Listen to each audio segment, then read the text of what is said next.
Viidiyoon irraa barattoota halkan kaatanii qo'achuu barbaaddan qofaaf. Viidiyoo kanaan halkan yeroo qo'attan osoo riimni isin hin rakkisin qo'annaa bu'a qabeessa ta'e akkamittiin akka qo'achuu dandeessan bal'inaan ilaalla. Barataa elemantariis ta'e haayiskuulii akkasumas barataa yuunivarsiitii yookaan kolleejjii taatanis halkan kaatanii qo'achuu barbaaddu taanaan viidiyoon kun isiniif. Yeroo tokko sa'aatii dheeraa qo'attaniif bu'a qabeessa waan taatan isinitti fakkaata. Garuu akkas miti. Murteessaan sa'aatii xiyyeeffannaadhaan dubbistan sana. Xiyyeeffannaa malee sa'aatii 3 dubbisuu caalaa xiyyeeffannaadhaaf daqiiqaa 30 dubbisuun irra filatamaadha.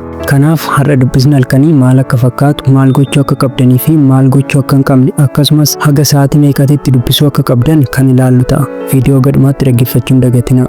Dubbisa halkanii jechuun halkan guutuu dubbisuu osoo hin taane sa'aatii muraasas ta'u sa'aatii dubbista sana keessatti xiyyeeffannaa guutuudhaan dubbisuu qabdu. Xiyyeeffannaadhaan akka dubbistaniif ammoo wantoonni isin gargaaran tokko ni jiru. Isaas sana dursitanii sirreessuu qabdu.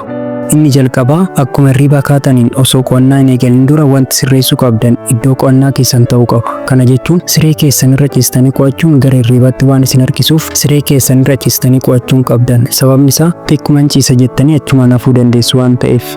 Lammaffaan ammoo nyaata salphaa nyaattanii yeroodhaan rafuu qabdu. Nyaanni galgala nyaattanii raftan nyaata salphaa ta'uu qaba yookaan halkan alaarmii guuttanii yeroo kaatan dubbisuu dadhabuu dandeessu yookaan ammoo alaarmii guuttan sanaayyuu dhaga'uu dhiisuu dandeessu. Sadaffaan ammoo yeroo dubbistan shortinootti barreeffachaa dubbisuu qabdu. Callistanii qo'achuu caalaa shortinootti barreeffachaa dubbisuun dandeettii yaadachuu keessan isiniif dabala. Inni kun halkan qofa osoo hin taane yeroo kamiyyuu yeroo qo'attan shortinootti yookaan axareeraa isa jennu sana barreeffachaa dubbisuun baay'ee filatamaadha.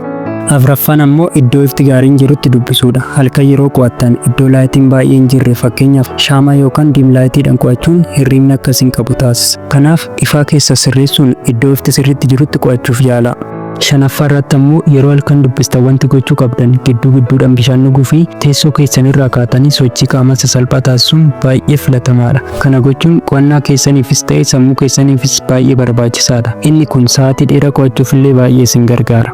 Hanga ammaatti kan ilaalle wantoota gochuu qabdanidha. Mee isinis halkan yeroo dubbistan wanta si fayyade koomentii naaf godha. Ani sirraan baradha waan ta'eef. Itti aansuun ammoo kan ilaallu halkan yeroo qo'attan wanta tasumaa gochuu hin qabnedha. Isa kana halkan qofa osoo hin taane guyyaas yeroo qo'attan osoo gochuu dhiistanii baay'ee filatamaadha. Yeroo dubbisa eegaltan bilbila keessan tuttuquun hin barbaachisu. Kana jechuun dikshiinarii fi kaalkuleetara yoo ta'e ala fakkeenyaaf nama waliin tekstii gochaa dubbisuun yookaan sooshaal miidiyaa seenuun tasuma hin barbaachisu.